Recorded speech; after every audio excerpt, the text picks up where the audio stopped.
Good morning, everyone. Happy Friday and welcome to Game On. The transfer season is in full swing and we've done the best swap deal possible. Out goes Michael Gannon on a well-earned day off. In comes Andy Newport. Welcome, Andy. I'm not sure the fans will be happy with this one. There might be some protests outside the front door with this one, I'm afraid. I think so. Listen, Donald Trump might have slapped a visa ban in 75 countries, but everyone's welcome with open arms and Game On, Andy, so don't you worry. And I'm sure the viewers will take to you as well. So there's no pressure written off Michael Gannon, big shoes to fill. Oh. In fact, he's always got a quirky intro, actually. I always feel under pressure when he takes the day off because...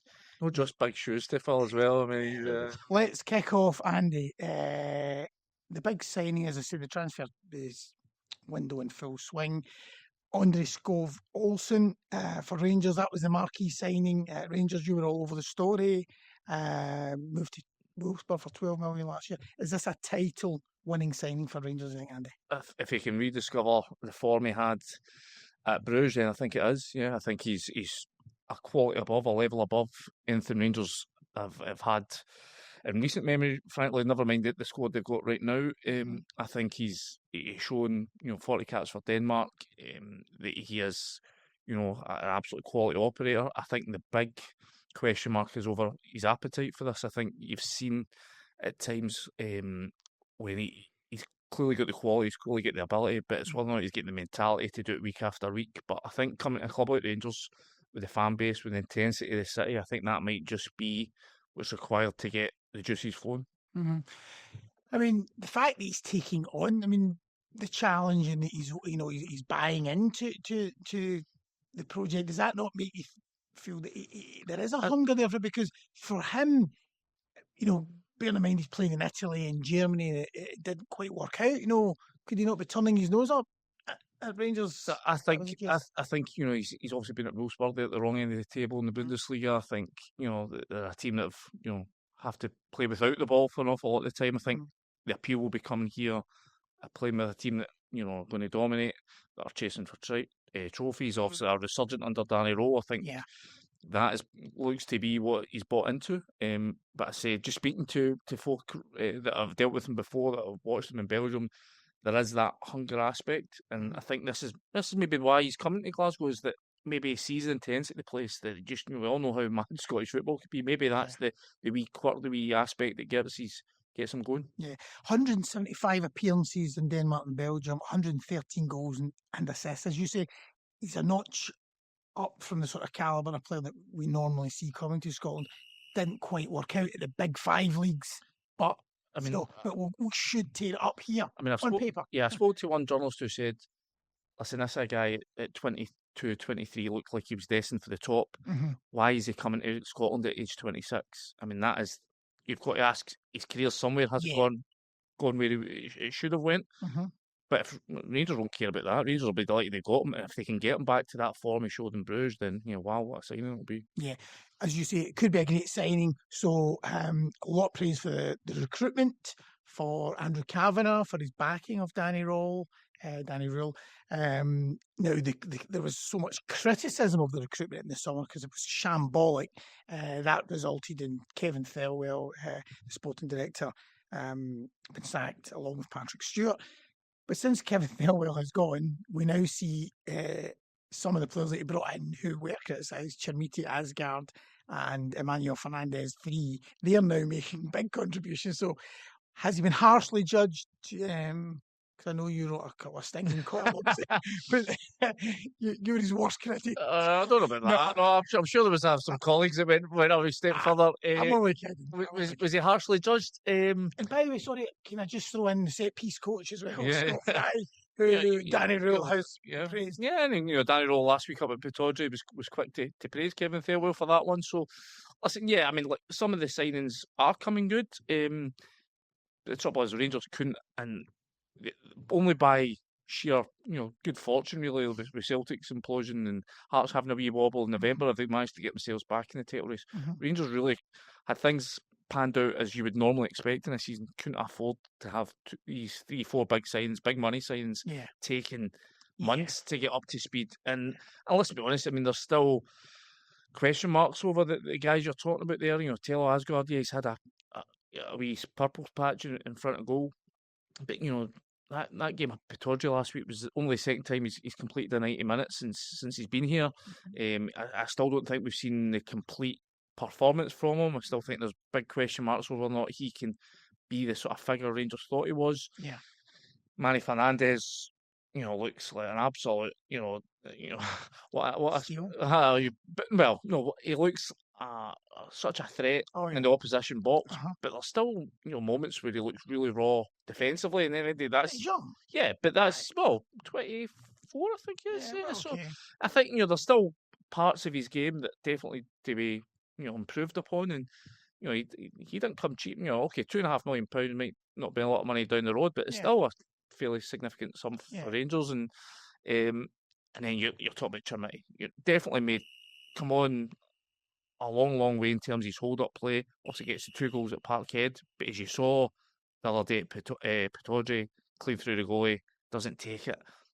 I'm sorry, but an £8 million striker has to be scoring those chances. So, listen, I think I'm getting whistled here.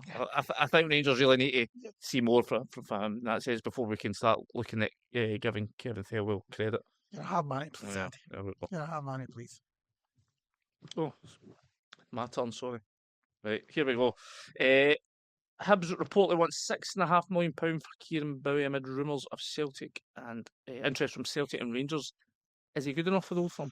Well, Andy, we talk about the Old Firm turning their nose up at talent, playing in the Scottish Premiership. I think you and Scott McDermott actually have written a few columns on this and picking out teams of SPFL players that Rangers could have gone for. We talk about Shankland last summer. That was a no-brainer. I mean, free transfer, but Hibs apparently looking for £6.5 million. I mean, that's, I think, to be honest, for Kieron Bowie, as good as he has been this season.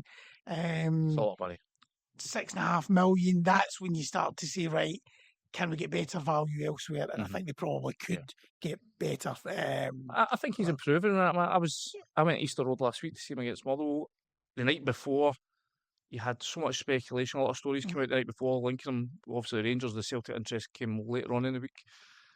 But what I was so impressed about him was just how, little it seemed to affect him. He was, he didn't seem to be out desperate to make an impact because there were scouts watching or because they're interested. And he only got one real chance to score. And when it came, it didn't look like he was snatching at it. He took a great touch and fired it past the net. Into the net. I think that is the, I think there's definitely signs of a player there. He's going to get better and better. But I think you're right. £6.5 million is a lot of money for a guy who's 15 goals in 52 appearances, across the last 2 seasons. I mean, that's. It took him a long time to get into the Hibs team as well, didn't it? I mean, I think he obviously had an injury when he first came up, but I think Celtic for that kind of money will be looking for.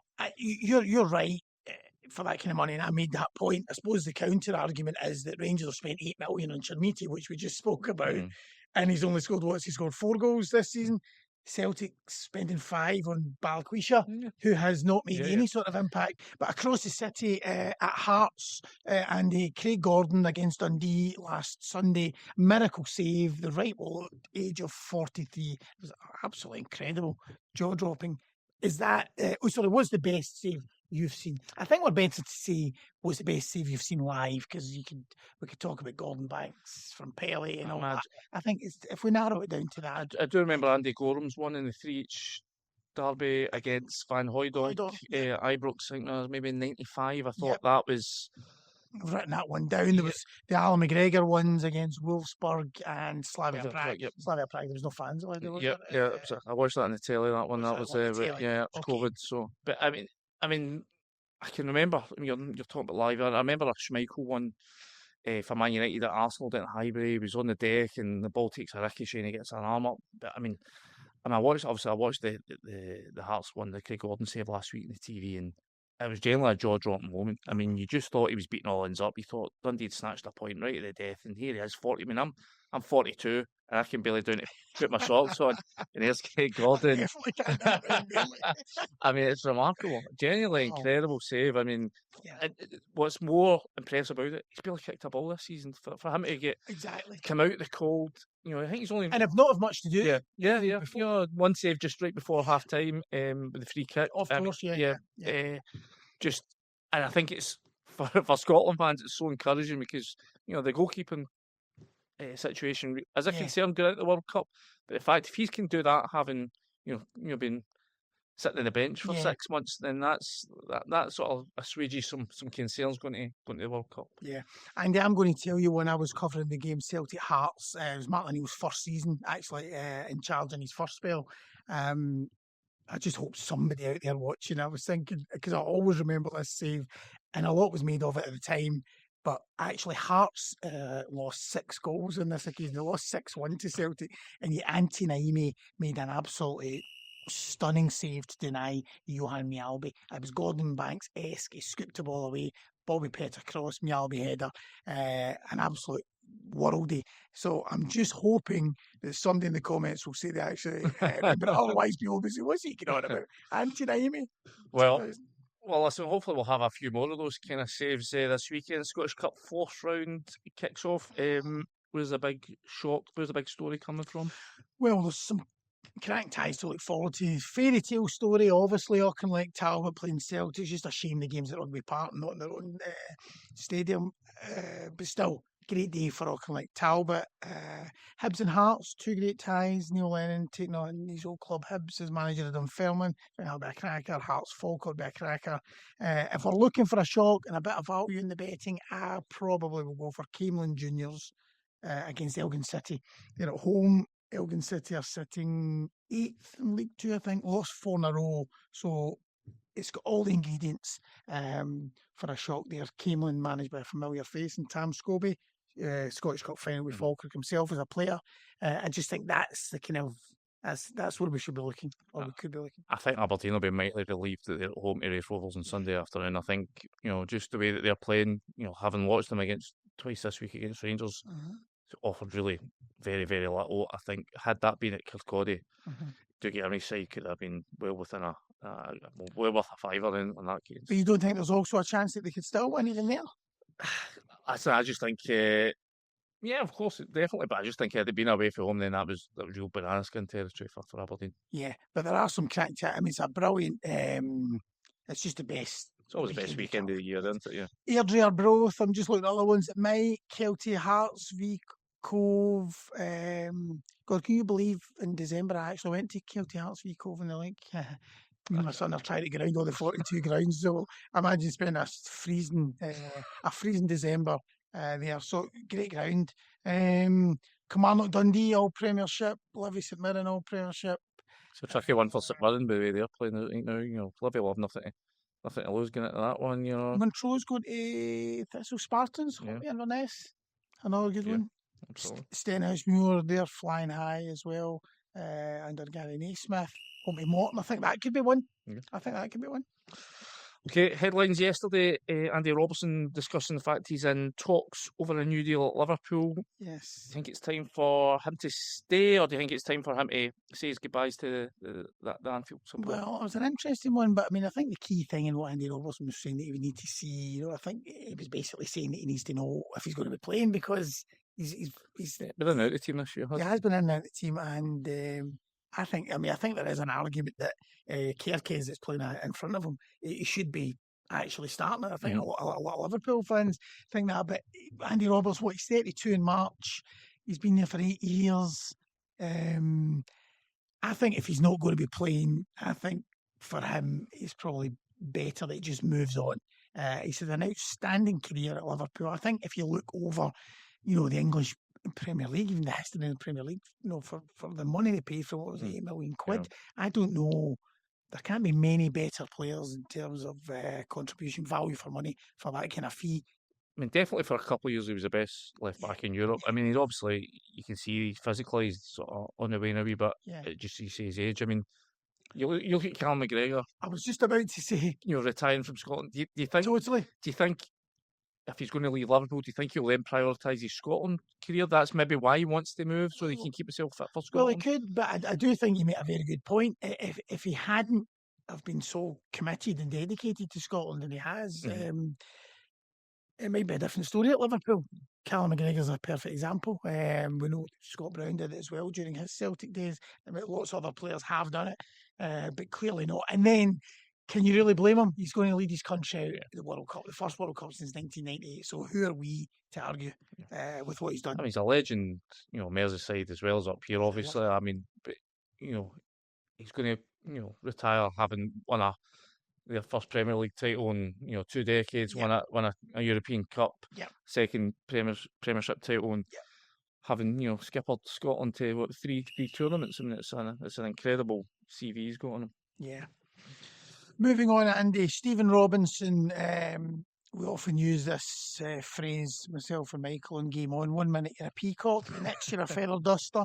Stephen Robinson, just back in December, wins the Cup with St Mirren, unbelievable scenes in Paisley, and then they're now struggling. So could he be under pressure?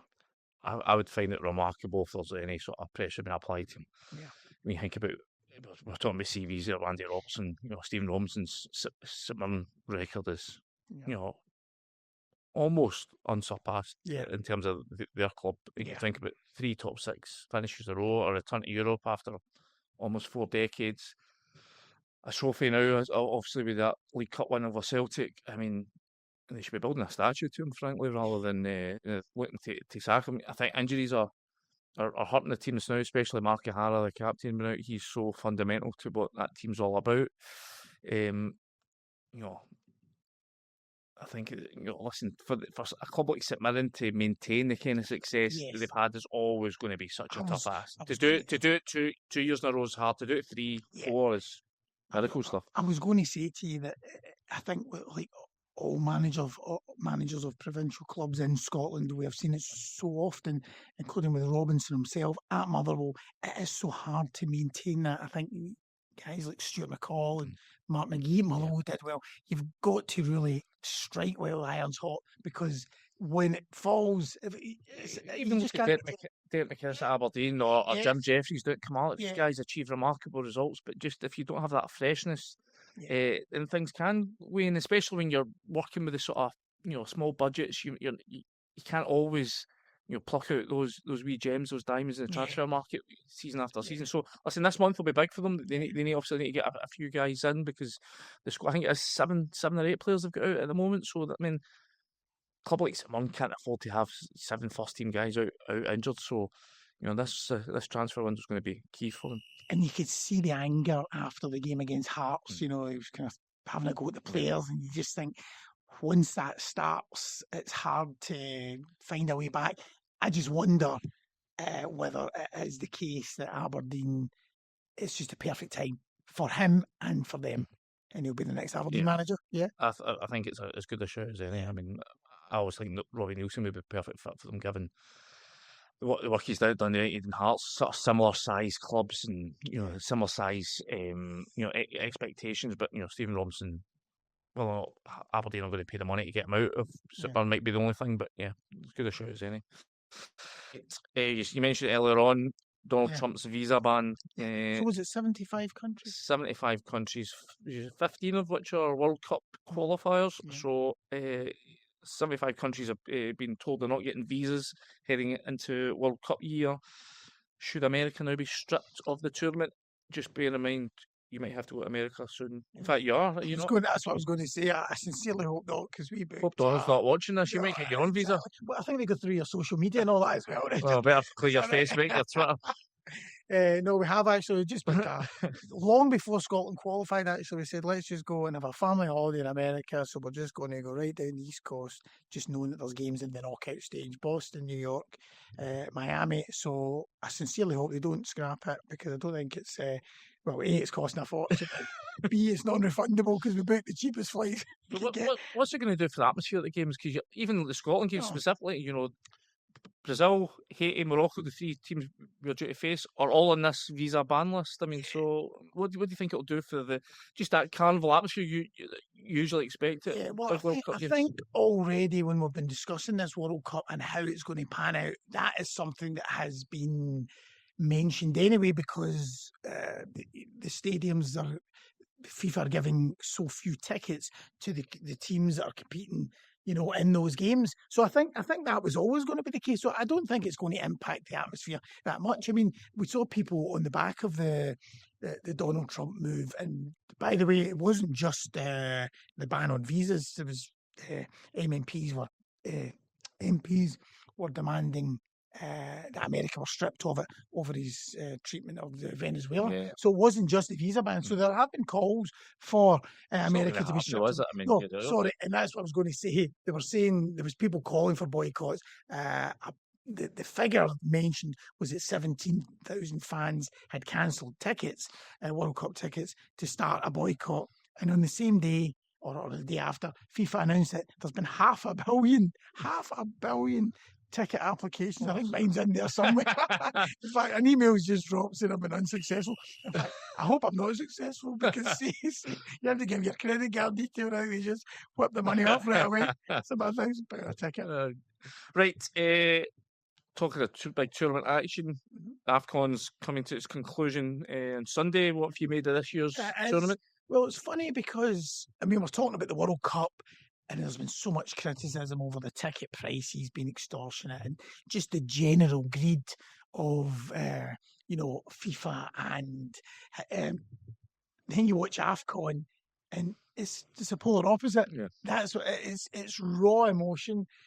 And as a result, I have to say, as a spectacle, I don't think it's been great because there have been empty stadiums. I think we talk about paying, thousands of pounds for tickets for the World Cup. I think when I was looking at some of the games for AFCON this year, okay, maybe not the final or the semi-final, but earlier rounds, you're talking about £14 for a ticket. I had a mate who flew over Christmas time to Marrakesh, get his flights for a couple of £100 return, and managed to get a group stage game. £7 he paid for his ticket. And it's remarkable. So if I get you £40,000 to go to the World Cup final, well, exactly. It's mental. But attendances, I think, in the most part, have been poor.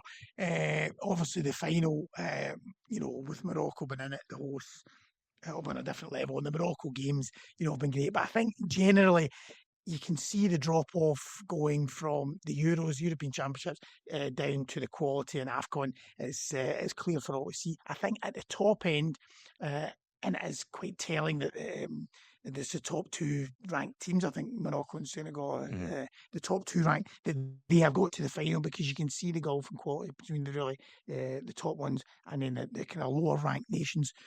But I think from Scotland's point of view, the big fear is when I was on here with Fraser Wilson a few weeks back, I said I hadn't been that impressed with Morocco. It was after the manager had given the players a rocket, and he said the opposite. He said he was really impressed with them. And they haven't lost, I had to write this down because I couldn't believe it, they haven't lost on home soil since 2009 when Cameroon beat them in the World Qualifying. 37 games.